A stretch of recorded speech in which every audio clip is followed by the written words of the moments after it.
Hello friends, welcome to my channel stories by Garima Kushwaha. दोस्तों, जैसा कि आप जानते हैं, मैं हर रोज़ आपके लिए अलग अलग और रहस्यमयी कहानियाँ लेकर आती हूँ और कुछ इसी तरह की एक कहानी मैं आज भी आपके लिए लेकर आई हूँ। तो चलिए शुरू करते हैं हमारी आज की वीडियो।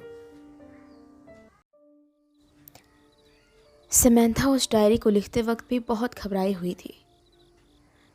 वो अभी भी इस बात को समझ नहीं पा रही थी कि उसे आगे क्या करना चाहिए। क्या उसे वाकई दोबारा उस सिमेट्री में जाना चाहिए जहाँ उसने वो अजीब रहस्यमयी आवाज़ सुनी थी, या फिर ये सब कुछ वाकई उसके दिमाग का भ्रम था और उससे जितना जल्द हो सके इससे बाहर निकलना चाहिए। पर वो फिर भी वहाँ एक बार दोबारा जाने के ख्याल को अपने दिमाग से निकाल नहीं पाई। पूरी रात इस बात के बारे में सोचने के बाद आखिरकार उसने एक वाजिब निर्णय लिया। वो वापस उस सिमेट्री में गई। वहाँ कई नई कब्रें थीं। दिन के वक्त ये जगह उतनी खामोश और सुनसान नहीं लग रही थी जितनी ये रात के वक्त लग रही थी, पर फिर भी ये शहर से काफ़ी अलग थलग थी और यहाँ आसपास ज़्यादा आबादी नहीं थी, इसलिए फिर भी खामोश और सुनसान तो थी। समंथा ने आसपास घूमना शुरू किया। यहाँ कई नई कब्रें थीं। उसने उन सब की डेट्स पर गौर करना शुरू किया। उनमें से कई ऐसी थी जो 2 महीने पहले आई थी। एक नहीं बल्कि 3 या 4 कब्रें ऐसी थी। समंथा फौरन अपने एक स्टाफ के पुराने दोस्त के पास गई। वो जानती थी कि उसे उसके पास मदद ज़रूर मिलेगी। उन्होंने एक साथ कई केसों पर काम किया था। समंथा उसके पास गई और उसने उससे कहा, हेलो डेविड। हेलो समंथा, तुम कैसी हो? कितने दिनों बाद तुम्हें देख रहा हूँ। तुम ठीक तो हो ना? वापस कब ज्वाइन कर रही हो? अ, अ, मुझे पता नहीं, कुछ कह नहीं सकती। तुम ठीक तो हो ना? कोशिश कर रही हूँ। फ़िलहाल मैं तुमसे एक मदद मांगने आई हूँ। अगर तुम्हारे पास वक्त हो तो। हाँ, बोलो, क्यों नहीं। हमारे शहर की सबसे पुरानी सिमेट्री, सेंट लॉयर सिमेट्री। हाँ, वही। वहाँ मैं जानना चाहती हूँ कि वहाँ 2 महीने पहले कितनी कितनी नई कब्रें बनी। पर क्यों? तुम किसी केस पर काम कर रही हो? नहीं नहीं, बस जानना चाहती थी। तो तुम मेरी मदद कर पाओगे? देखो, अगर तुम्हारे पास वक्त नहीं है तो मैं नहीं चाहती मेरी वजह से तुम परेशान हो। नहीं नहीं, मैं बिल्कुल तुम्हारी मदद कर सकता हूँ, पर ये काम निपटाने के बाद शायद मैं शाम को तुम्हें मिलकर ये बता दूँगा। ठीक है, तो फिर तुम मेरे घर पर डिनर करना और हम इस बारे में बात करेंगे। कुछ चीज़ें हैं जो मुझे किसी को बतानी है। हाँ बिल्कुल, क्यों नहीं। मैं और लिली, हम दोनों ही आ जाएंगे। तुम्हें कोई एतराज़ तो नहीं? नहीं नहीं, मुझे अच्छा लगेगा। लिली से भी बहुत दिन से मिलना नहीं हुआ मेरा, उसे भी ले आना। ठीक है। धीरे धीरे वक्त बीतने लगा और शाम हो गई। समंथा ने डिनर तैयार कर लिया था। 8 बजे तक लिली और डेविड दोनों ही समंथा के घर पहुंच चुके थे। आओ लिली, तुम्हें मिलकर बहुत खुशी हुई। आओ, अंदर आओ। ओह समंथा, तुम नहीं जानती, हमारा डिपार्टमेंट तुम्हें बहुत मिस कर रहा है। बहुत सारे केस हैं हमारे पास, पर किसी के पास तुम्हारे जितना दिमाग ही नहीं है उन्हें सॉल्व करने के लिए। जल्दी वापस आ जाओ ना। हाँ, मैं कोशिश कर रही हूँ। पता नहीं वापस आ भी पाऊँगी कि नहीं। अब खैर वो सब छोड़ो और बैठो। मैंने डिनर तैयार कर दिया है। बैठ के खाना खाते हुए बात करते हैं। ओह हाँ, ज़रूर। इसके बाद वो तीनों टेबल पर बैठ गए।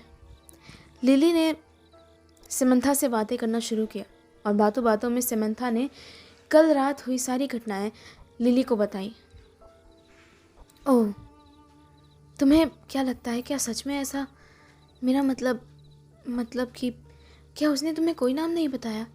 फ़ोन करने वाले का नाम तुम्हें नहीं पता? मैंने उससे पूछा पर वो मेरी बातों का जवाब नहीं दे रहा था। उसने मेरी बातों का जवाब नहीं दिया और वो बस अपनी बातें बोलता रहा। उसने कहा कि कोई ऐसा है जिसका खून हुआ है और उसे मेरी मदद की ज़रूरत है। और फिर उसने कहा कि वहाँ कोई ऐसी ऐसी कब्र है जो सिर्फ 2 महीने पहले वहाँ आई है। और मैं बस इसीलिए जानना चाहती थी। वो जो भी है किसी तरह मुझ पर नज़र रखे हुआ है। जैसे कि मैंने तुम्हें बताया, मैं उस रात वहाँ गई पर मुझे वहाँ कुछ अच्छा नहीं लगा, इसलिए मैंने ज़्यादा ध्यान नहीं दिया और मैं वापस घर आ गई। और अगले दिन उसने मुझसे कहा कि मुझे चीज़ों को नज़रअंदाज नहीं करना चाहिए था। और बस मैं वही सब सोच रही थी। और अगर वो मुझ पर नज़र रख रहा है तो उसे पता चल जाएगा। तो मैं बस जानना चाहती थी कि वो जो कह रहा है वो सच है।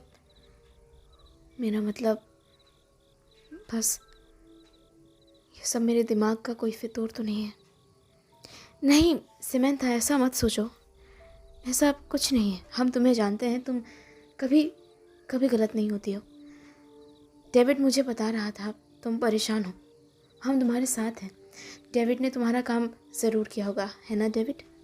ओह हाँ सिमंथा, देखो तुमने मुझसे कहा था उस सिमेट्री के बारे में और मैंने उसके बारे में जानकारी निकाली। कुल मिलाकर ऐसी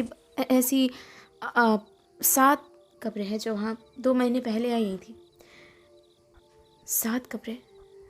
हाँ, काफ़ी ज़्यादा है ना? काफ़ी कम है। हाँ वैसे है तो शायद इस वजह से क्योंकि ये कब्रिस्तान शहर से बहुत बाहर है।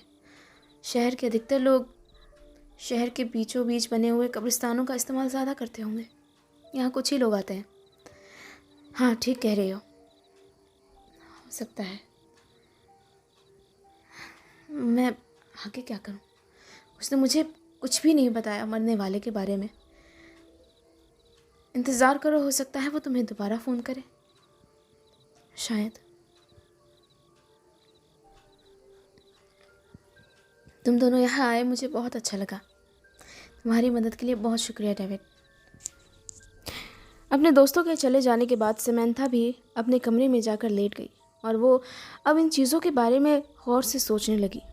वाकई में चीज़ें कितनी अजीब हो रही थी। उसे एक अजीब सी कॉल आई जिसके बाद उसने किसी के कत्ल के बारे में शिनाख्त करनी शुरू कर दी।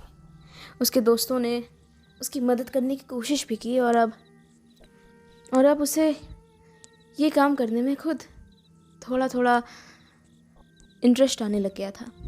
वो लेटी हुई थी और अभी भी सोच रही थी कि आखिर वो कौन होगा जिसका कत्ल हुआ और किसी को पता भी नहीं चला।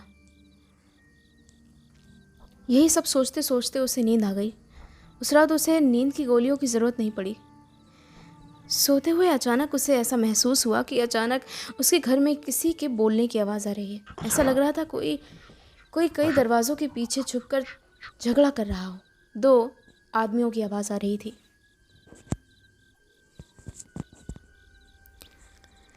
और आखिरकार अचानक सिमंथा को कहीं से कुछ गिरने की आवाज़ आई। ऐसा लगा मानो उनमें से कोई एक ज़मीन पर गिर पड़ा हो। किसी के कराहने की हल्की आवाज़ आई। सिमंथा भागती हुई अपने कमरे से बाहर निकली। उसने अपने हाथ में अपनी सेफ्टी के लिए एक लकड़ी की छड़ी ले ली थी। वो आगे बढ़ती जा रही थी। पता नहीं आज उसे अपना घर इतना अनजान सा क्यों मालूम हो रहा था। सब कुछ बहुत अजीब था और बहुत नया था उसके घर में। ऐसा लग रहा था मानो ये उसका घर ही ना हो। हर तरफ की चीज़ें बदली हुई थी। दीवारें, कमरे, यहाँ से वहाँ जाने का रास्ता, सब कुछ बहुत बदला हुआ था।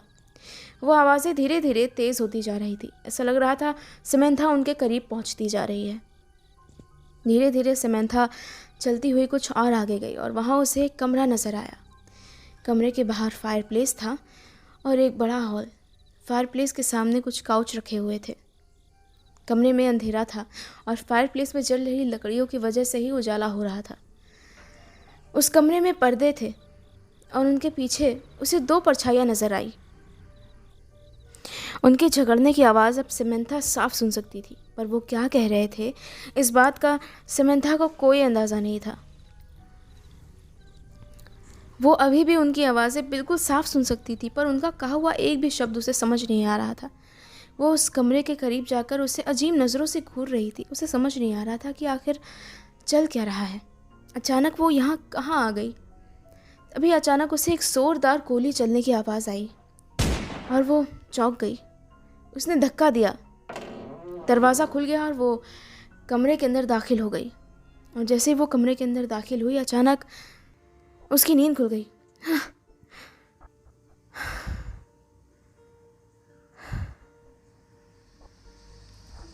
बेहद अजीब सपना था।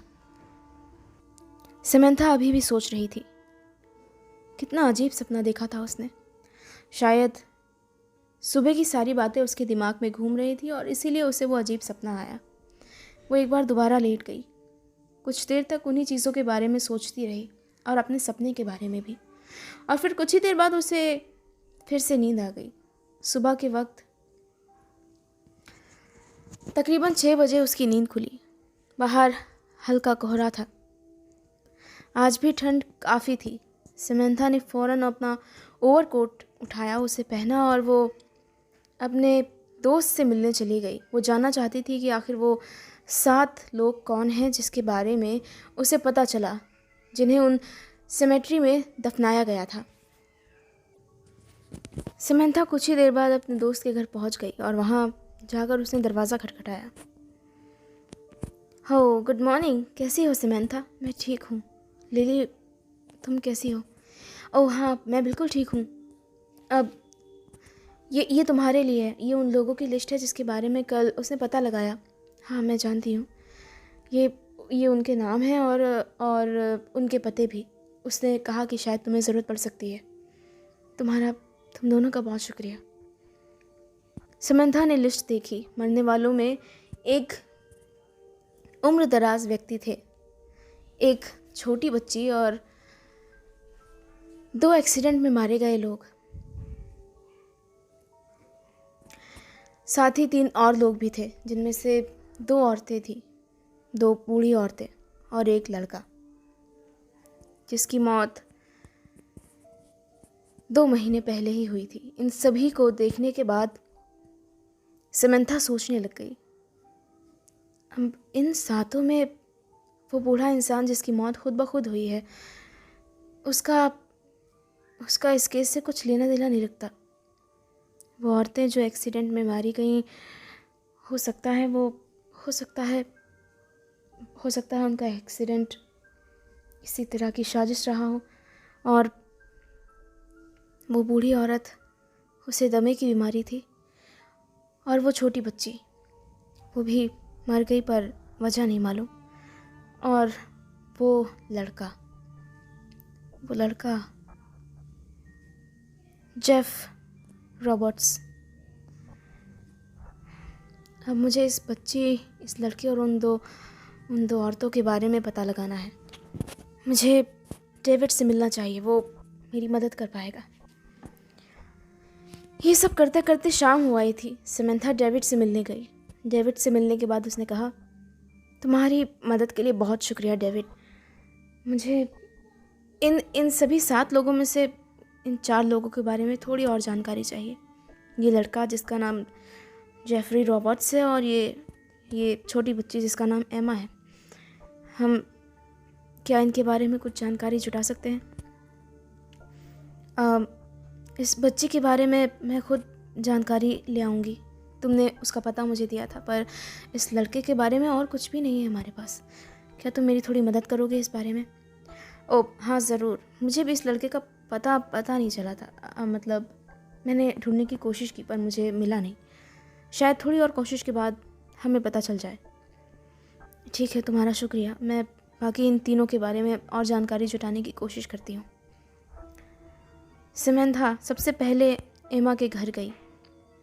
उसके माँ बाप उसके बारे में दोबारा सुनकर बहुत घबरा गए और उदास हो गए।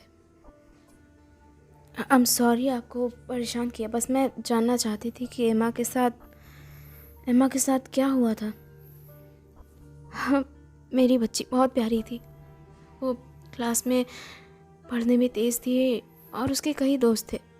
हम उसके बर्थडेज पर पार्टीज़ देते थे और वो हमेशा खुश रहती थी और उसकी वजह से हम भी खुश रहते थे। हमारी इकलौती बेटी पिछले साल अचानक उसकी तबीयत बिगड़नी शुरू हो गई। क्या हुआ था उसे? हम उसे डॉक्टर्स के पास ले गए और डॉक्टर्स ने कहा कि उसे ब्लड कैंसर है और फिर हालात बिगड़ते चले गए। हमने बहुत कोशिश की उसे ठीक करने की। हमने कई डॉक्टर्स बदले, उसे कई जगह लेकर गए, इस शहर से बाहर भी, पर कोई फायदा नहीं हुआ। और 2 महीने पहले उसने दम तोड़ दिया। मेरी बेटी हमारी आंखों के सामने हमसे दूर चली गई। आई एम रियली सॉरी, मुझे माफ़ कर दीजिए। मैं आपको तकलीफ़ नहीं देना चाह रही थी। मुझे सच में नहीं पता था। I am so sorry. It's okay. आपकी मदद के लिए बहुत शुक्रिया। इसके बाद सिमेंथा उन 2 औरतों के घर जाने का फ़ैसला लेती है। उनका पता भी था उसके पास। सिमेंथा कुछ ही देर बाद उनके घर पहुंच जाती है। वहां पहुंचने के बाद एक बूढ़े इंसान ने दरवाज़ा खोला। वो घर के अंदर गई और उसने उनसे बात करनी शुरू की। मैं आपसे बात करने आई हूँ रोज़ी और नताली के बारे में। आप बता सकते हैं उनकी जान कैसे गई थी? हाँ वही। देखो, सच बोलूँ तो मुझे उनसे कुछ खास लगाव नहीं था। वो दोनों ऐसी ही थी। असल में वो मेरी बेटी थी। उसका नाम रोज़ी था और उसकी सहेली नैतली। वो दोनों किसी नए शहर में सेटल होने जा रही थी और उन्हें शायद कोई नई नौकरी मिली थी और इस खुशी में शायद उन्होंने पार्टी की और शायद ज़्यादा ड्रिंक की वजह से रास्ते में उनकी गाड़ी का एक्सीडेंट हो गया। मैंने उन्हें कई बार समझाया था पर वो मानती नहीं। यही थी उनकी मौत की कहानी। ओह, बस यही जानना था। आपको कभी ऐसा लगा कि उनके साथ, मेरा मतलब उनकी मौत सिर्फ एक हादसा ना हो? मुझे ऐसा कुछ नहीं लगता। वो साफ अब उसकी फुटेज मिली है। वहाँ पास ही एक जनरल स्टोर था जहाँ सीसीटीवी कैमरा था और उसने सब कुछ रिकॉर्ड कर लिया। और सड़कों पर लगे बाकी कैमरास ने भी। वो ओवर स्पीडिंग कर रही थी और फिर एक ट्रक से उनका एक्सीडेंट हो गया। और आपका शुक्रिया बस इसी जानकारी के लिए। वैसे आप पुलिस डिपार्टमेंट की तरफ से हैं? हाँ, आप ऐसा कह सकते हैं। ओके। सिमेंथा को इन दोनों केसेस में कुछ अजीब नज़र नहीं आया। उसने कुछ देर खोजबीन करने के बाद उन फुटेजेस को भी देख लिया जिसके बारे में उसे बताया गया था। और ये देखने के बाद साफ समझ में आ जाता था कि उनकी गाड़ी का कंट्रोल हो चुका था और जिसकी वजह से उनका कुछ ही आगे जाकर एक्सीडेंट हो गया और उस वजह से वो दोनों मारी गईं। अब इस केस में केवल एक सस्पेक्ट बच रहा था, जेफरी रॉबर्ट्स, जिसके बारे में सिमेंथा को अभी तक कोई जानकारी नहीं थी और अब वही उसका आखिरी सस्पेक्ट था। सारा काम निपटाने के बाद सिमेंथा शाम के वक्त घर आई। वो डिनर कर ही रही थी कि तभी उसके टेलीफोन की बेल बजी और उसके बाद उसने फ़ोन उठाया। उसके दोस्त डेविड का फ़ोन था। उसने उससे कहा, सिमेंथा, मुझे एक जानकारी मिली है। एक बिल्कुल चौंकाने वाली जानकारी जो हो सकता है तुम्हारी मदद करे। जानती हो, वो लड़का जिसके बारे में तुमने मुझे जानकारी इकट्ठी करने को कहा था, जेफरी रॉबर्ट्स। हाँ, जेफरी। जानती हो, उसकी मौत एक गोली लगने से हुई थी। और उसकी ज़्यादा इन्वेस्टिगेशन भी नहीं की गई क्योंकि उसकी फैमिली ने ज़्यादा जोर नहीं दिया। उसकी फैमिली में और कोई भी नहीं है। उसके परिवार वालों का कहना था कि वो साइकोलॉजिकली, मेंटली रिटार्डेड था। आई मीन साइकोलॉजिकली उसे कोई प्रॉब्लम थी, कोई मेंटल डिजीज़ या वैसा ही कुछ, और उसकी वजह से उसने सुसाइड अटेम्प्ट कर लिया। ओके। हाँ, और मुझे उसके घर का पता भी मिल गया है। अगर तुम चाहो तो मैं तुम्हें अभी लिखवा देता हूँ। हाँ, मैं अभी लिख लेती हूँ। इसके बाद समंथा ने फ़ौरन जेफरी रॉबर्ट्स के घर का पता लिख लिया, और पता लिखने के बाद वो फिर से एक बार डिनर ख़त्म करने बैठ गई। अगली सुबह जागने के बाद सबसे पहला काम यही था, जेफरी रॉबर्ट्स के घर जाना। तो दोस्तों, इसी के साथ ख़त्म होती है मेरी आज की वीडियो आपको कैसी लगी ये मुझे कमेंट बॉक्स में कमेंट करके ज़रूर बताइएगा। साथ ही साथ आप मुझे ये भी बताइए कि आपको डिटेक्टिव स्टोरीज़ कैसी लगती हैं, ताकि मैं आगे भी आपके लिए आपकी पसंद के हिसाब से कहानियाँ ला सकूँ। Thank you.